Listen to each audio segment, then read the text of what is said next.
하나님께서 오늘 우리에게 주신 말씀 갈라디아서 3장 19절로 29절 말씀 같이 우리 봉독하도록 하겠습니다. 갈라디아서 3장 19절로 29절까지 말씀입니다. 다 찾으셨죠? 한번 묵상하는 마음으로 한번 같이 읽겠습니다. 그런즉 율법은 무엇이냐? 범법함을 인하여 더한 것이랴. 천사들로 말미암아 중보의 손을 빌어 베푸신 것인데 약속하신 자손이 오시기까지 있을 것이라. 중보는 한편만 위한 자가 아니니 오직 하나님은 하나이시니라. 그러면 율법이 하나님의 약속들을 거스리느냐? 결코 그럴 수 없느니라. 만일 능히 살게 하는 율법을 주셨다면 의가 반드시 율법으로 말미암아 쓰리라. 그러나 성경이 모든 것을 제 아래 가두었으니 이는 예수 그리스도를 믿음으로 말미암은 약속을 믿는 자들에게 주려 함이니라. 믿음이 오기 전에 우리가 율법 아래 매인바 되고 계시될 믿음의 때까지 갇혔느니라. 이같이 율법이 우리를 그리스도에게로 인도하는 몽학 선생이 되어 우리로 하여금 믿음으로 말미암아 의롭다함을 얻게 하려 함이니라. 믿음이 온 후로는 우리가 몽학 선생 아래 있지 아니하도다. 너희가 다 믿음으로 말미암아 그리스도 예수 안에서 하나님의 아들이 되었으니 누구든지 그리스도와 합하여 세례를 받은 자는 그리스도로 옷 입었느니라. 너희는 유대인이나 헬라인이나 종이나 자주자나 남자나 여자 없이 다 그리스도 예수 안에서 하나이니라. 너희가 그리스도께 속한 자면 곧 아브라함의 자손이요 약속대로 유업을 이을 자니라. 아멘. 우리 한 2분 정도 우리 말씀을 묵상하고 또 하나님께서 오늘 우리에게 하나님의 말씀을 들려달라고 같이 묵상하며 기도하는 시간들 갖도록 하겠습니다.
할렐루야. 우리 주님의 크신 은혜와 평강이 오늘 하나님께 나오신 모든 분들과 함께 하시기를 주님의 이름으로 축복합니다. 오늘 계속해서 갈라디아 말씀, 우리 사도 바울이 어떤 심정으로 이 복음을 소개하고 있는지를 같이 한번 말씀을 나누겠습니다. 오늘 3장 19절 말씀은 이런 질문으로 시작합니다. 그런즉 율법은 무엇이냐? 라는 질문으로 시작을 합니다. 이렇게 복음은 생명은 복음에서 나고 믿음에서 나는 것이지 율법에서 나는 것이 아니다라고 하고 그 율법을 경계하라고 그랬는데 그토록 사도 바울이 경계하라고 하는 그 율법은 무엇인가에 대해서 오늘 그 율법의 기능에 대해서 설명을 하고 있습니다. 24절 읽을까요? 24절이요. 이같이 율법이 우리를 그리스도에게로 인도하는 몽학 선생이 되어 우리로 하여금 믿음으로 말미암아 의롭다함을 얻게 하려 함이니라. 아멘. 우리 개역 한글에는 몽학 선생이라고 이야기했지만 개역 개정에서는 초등교사라고 이렇게 번역을 했습니다. 몽학 선생보다 초등교사라는 표현이 우리들에게 훨씬 더 좀 친숙하고 더 피부로 와닿을 수 있을 것 같습니다. 당시에는요, 귀족들이나 좀 잘 사는 사람들이 자신의 자녀들, 어린 자녀들을 교육시키고 돌보고 심지어는 그 자녀들을 좀 감시하기 위해서 이 몽학 선생을 고용했습니다. 개인적으로 이 자녀들을 그렇게 해서 교육시키고 또 돌보게 하는 거죠. 이때 말하는 것이 바로 이 몽학 선생이고 초등교사입니다. 여러분, 이렇게 바울이 율법은 초등교사다라는 표현으로 하면 조금 더 이해가 빠를 것 같아요. 여러분, 율법이 필요 없다는 것이 아닙니다. 예수님은 율법을 완성시키러 오셨지 폐하러 오신 분이 아니시기 때문에 그렇습니다. 율법의 기본 정신은 사실 원래 굉장히 좋다고 이야기했어요. 율법의 기본 정신은 무엇일까요? 구별됨입니다. 하나님 앞에서 정결한 마음을 가지고 살자는 것이 율법의 기본 정신입니다. 그래서 그 하나님 앞에서 그 정결한 마음을 구별된 것을 지키기 위해서 할례라든지 먹는 것을 조심한다든지 심지어 안식일을 구별되어 드린다든지 이런 모든 금식이나 이런 모든 것이 율법에 속해 있습니다. 그렇다면 율법은 우리들에게 어떤 기능을 하는가? 이거에 대해서 오늘 말씀에 말씀하고 있는데요. 첫 번째, 율법이 우리에게 하는 기능은 죄가 무엇인지를 말해줍니다. 더 나아가서는 우리가 죄인일 수밖에 없다는 것을 말해줘요. 율법을 통해서요, 우리가 알 수 있는 것은 어떤 것이 하나님이 기뻐하는 것이고 어떻게 하나님의 말씀을 지켜야 하는지를 율법에서 자세하게 이야기를 하고 있습니다. 그런데요, 이 나와 있는 모든 율법을 우리 힘으로 지키려고 하면 사실 그 어떤 사람도 우리 육체를 가지고 지킬 수 있는 사람은 없다고 성경에도 분명히 말씀하고 있습니다. 하나님은요, 우리들에게 율법 모든 것을 완벽하게 지키라고 기대해서 우리에게 율법 주신 것이 아니라 이 율법대로 살아보니 부족한 인간들은 우리들은 그 율법을 지킬 수 없으니 하나님의 도움이 필요하구나. 나는 율법을 지킬래야 지킬 수 없는 부족한 죄인이구나 라는 것을 깨닫기 위해서 이 율법을 주신 거예요. 하나님의 기대와 우리의 현재의 모습이 얼마나 차이가 나는지를 이 율법을 통해서 알 수가 있습니다. 율법의 첫 번째 기능이 뭐라고요? 바로 우리가 죄인이라는 사실을 깨닫게 되는 것입니다. 율법의 두 번째 기능은요, 우리에게 어떻게 신앙생활을 해야 되는지를 말해줍니다. 아까도 말씀드렸습니다. 예수님께서는 이 땅에 율법을 폐하기 위해서 오신 것이 아니라 율법을 완성시키기 위해서 오셨습니다. 우리가 예수를 믿는다고 해서요, 율법은 필요 없다가 아닙니다. 율법을 지킴으로써 생명은 거기서 나온다고 생각하는 것이 잘못된 것이지 율법 자체는 잘못된 것이 아닙니다. 즉 아까 전에 초등교사란 말을 썼잖아요. 이제 우리가 웬만큼 배워야 될 생활 예절을 유치원이나 초등학교 때 이미 다 배우지 않습니까? 맞아요. 율법을 통해서 하나님을 믿는 사람들이 어떻게 살아야 되는지를 이 초등교사처럼 우리들에게 말해주고 그것을 따라 살 수 있습니다. 형식을 말해주는 거죠. 그런데 우리가 어느 순간 예수님을 만나고 믿음이 우리 속에 들어오면 이 형식을 버리는 것이 아니고요. 형식 플러스 우리의 마음도 어떻게 살아야 되는지를 이 삶의 마음의 자세까지도 말씀해 주시는 것입니다. 율법이라고 해서 유대인들의 율법을 지키란 말은 아니지만 하나님 앞에서 정결하게 살려고 노력하는 모습도 분명히 이거는 맞는 말이고요. 좋은 것입니다. 그런데 그 모습만 지킨다고 생명이 있는 것이 아니라 우리 모습 플러스 우리 마음. 그러니까 어떻게 보면은 모습보다 마음이 있으면 모습이 나오는 거잖아요. 지금 이걸 말씀하고 있는 겁니다. 우리가 어떻게 어떤 마음으로 예수님을 사랑하고 하나님을 사랑하면서 살아야 되는지, 그러다 보니까 자동적으로 나타나는 그런 정결한 모습들, 구별된 모습들이 율법과 일치하게 되는 것입니다. 이 율법의 두 가지 기능이 이렇습니다. 26절 한번 읽어볼까요? 26절입니다. 너희가 다 믿음으로 말미암아 그리스도 예수 안에서 하나님의 아들이 되었으니. 아멘. 자, 여기서 26절에는 특별히 우리가 믿음으로 말미암아 그리스도 예수 안에서 하나님의 아들이 되었다고 그렇게 이야기합니다. 저는 딸인데요 라고 이야기할 수 있지만, 여기서 하나님의 아들이 되었다고 강조하는 이유는 당시에 아들은 즉 상속자를 의미합니다. 우리가 믿음 안에서, 믿음으로 그리스도 안에서 하나님의 아들이 되었다는 것은요, 하나님의 모든 축복과 은혜의 상속자가 우리가 되었다는 것입니다. 비록 우리가 남자건 여자건 상관없이 우리는 다 이제 하나님 나라의, 하나님 유업의 상속자가 되었다는 것을 분명하게 26절에 말씀해주고 있습니다. 27절 볼까요? 27절이요. 누구든지 그리스도와 합하여 세례를 받은 자는 그리스도로 옷 입었느니라. 아멘. 신앙생활의 시작은 사실 어쩌면 세례에서부터 시작한다고 이야기할 수 있습니다. 다른 말로 27절 이야기하면은 그리스도를 믿는 모든 사람들은 우리가 그리스도로 옷을 입었다라고 성경은 말씀하고 있어요. 여러분, 또 2000년 전 그 당시로 한번 생각해 봅시다. 그 당시는요, 옷이 바로 그 사람의 신분을 이야기합니다. 우리도 요즘 교복을 입으면 학생이라고 생각하고요, 군복을 입으면 군인이라고 생각합니다. 근데 당시에는 지금 입고 있는 옷이 귀족을 말하는 건지 노예를 말하는 건지 그 사람의 신분이 그 옷에 나타납니다. 왜 사람들이 요즘은 그렇게 비싼 명품, 좋은 브랜드를 입고 싶어 할까요? 보통 옷보다, 심지어 제가 입는 옷보다 몇십 배 아니면 몇백, 100배 가까이 비싼 옷들인데 왜 그런 옷들을 입고 싶어 할까요? 옷이 비싼 만큼, 브랜드가 있는 만큼 나도 그렇게 값지게 보이고 싶어서 그 옷을 입지 않을까라고 생각을 합니다. 여러분, 우리는 그 세상의 어떤 명품보다 그리스도의 그리스도로 옷 입은 사람이에요. 가장 좋은 명품, 가장 최고의 은혜, 그 그리스도를 옷 입는 사람들이 바로 우리들입니다. 이 그리스도로 옷 입는 그런 은혜가 우리 가운데 있다는 사실을 여러분 기억하셨으면 좋겠고요.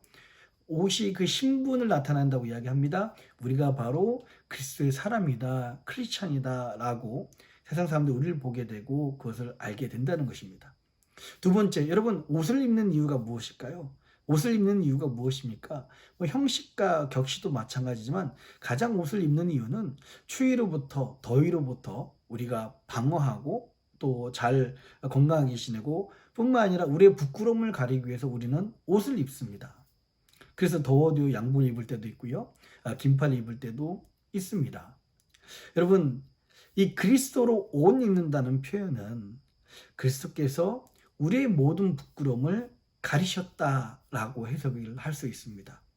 그리스도로 옷 입었다는 것은요, 두 가지요. 첫 번째, 바로 우리가 바로 그리스도의 사람이란 것을 나타나는, 세상 어떤 명품보다 더 귀한 그리스도의 명품을 입는 사람이 되었다, 우리의 신분을 나타낸다라는 것이고요.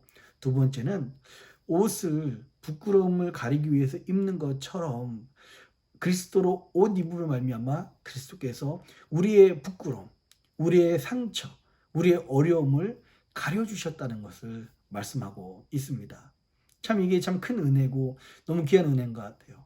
오늘도 우리 모두 다 그 그리스도로 옷 입고 그리스도를 입고 살아가시는 그런 은혜를 누리시는 저와 여러분들이 되었으면 좋겠습니다. 29절입니다. 너희가 그리스도께 속한 자면 곧 아브라함의 자손이요 약속대로 유업을 이을 자니라. 아멘. 많은 사람들이 예수님을 믿지만, 그리고 하나님을 믿지만 참 하나님에 대해서 생각이 다른 것 같아요. 여러분들은 하나님이란 분을 생각할 때 혹시 하나님은 무섭고 심지어 두렵고 엄격하다 못해 좀 피하고 싶은 무서운 아버지라고 생각하십니까? 아니면 하나님은 사랑스럽고 은혜가 넘치고 항상 용서하시고 그 앞에 항상 나아가고 항상 함께하고 보고 싶은, 가까이 하고 싶은 그런 아버지라고 생각을 하십니까? 많은 사람들이 신앙생활을 하는데 율법대로 믿는다면, 율법을 생각해서 이건 하지 마라, 이것은 해라 라고 생각한다면 하나님을 안타깝게도 이 엄격하고 무서운 아버지라고 생각하고 하나님의 그 반쪽짜리 은혜를 누릴 수밖에 없게 됩니다. 그러나 정말 믿음으로 그 하나님의 사랑을 바라보게 되면 하나님이 너무 사랑하고 하나님을 너무 사랑하고 하나님과 가까이 하고 싶고 또 하나님을 매일 만나고 싶고 그러다 보니까 하나님이 싫어하는 것을 나도 하기 싫어하고 이런 하나님을 사랑하는 아버지로 믿는 모습이 더 하나님의 기쁨이 되고 하나님께 더 귀한 자녀가 되지 않을까라는 그 온전한 은혜를 누리는 그런 모습이다라고 나눌 수가 있습니다. 우리의 신앙생활의 우리의 모습을 돌아보면서 과연 우리는 율법적인 신앙생활을 하는가 아니면 복음적인 신앙생활을 하는가, 우리는 형식적인 신앙생활을 하는가 아니면 믿음과 은혜로 신앙생활을 하고 있는지 우리 한번 돌아봤으면 좋겠습니다. 또 그리고 소망하기는요, 여러분 모두에게 우리 사랑이 많으신 하나님, 우리를 너무나 사랑하시고 어느 때마다 묻지 아니하시고 우리를 품어주시며 우리를 안아주시는 그 하나님의 사랑과 동행하시는 오늘 하루 되시기를 주님의 이름으로 축복합니다. 기도하겠습니다. 살아계신 아버지 하나님, 오늘 이 말씀을 통하여서 율법이 어떤 것인지를 깨닫게 하시니 감사합니다. 초등교사가 되어서 우리에게 죄가 무엇인지 가르쳐 주었고요. 율법을 통해서 오히려 하나님을 만난 우리들이 마음으로 또 형식으로 어떻게 살아야 되는지를 말씀하여 주시니 감사합니다. 하나님뿐만 아니라 정말 우리가 하나님의 아들 상속자가 되었다는 것을 잊지 않게 하여 주시옵소서. 우리가 바로 그리스도로 옷 입은 사람들입니다.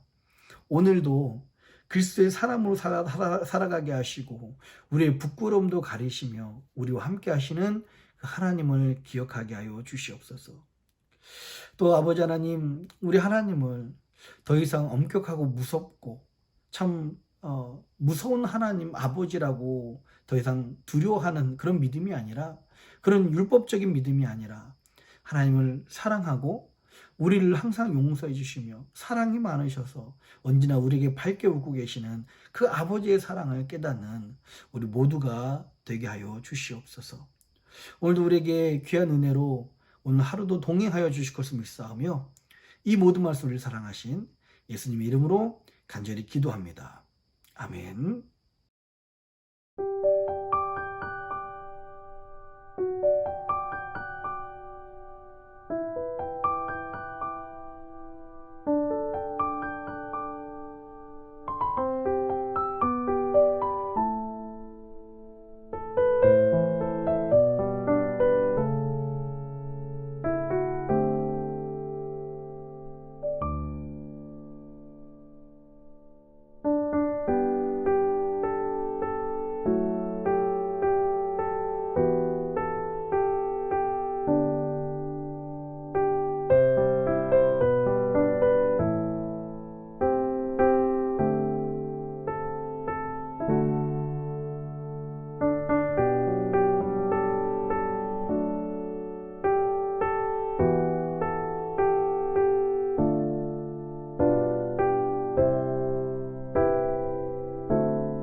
하늘에 계신 우리 아버지여, 이름이 거룩히 여김을 받으시오며 나라의 임하옵시며 뜻이 하늘에서 이룬 것 같이 땅에서도 이루어지이다. 오늘날 우리에게 일용할 양식을 주옵시고 우리가 우리에게 죄진 자를 사하여 준 것 같이 우리 죄를 사하여 주옵시고 우리를 시험에 들게 하지 마옵시고 다만 악에서 구하옵소서. 대개 나라와 권세와 영광이 아버지께 영원히 있사옵나이다. 아멘.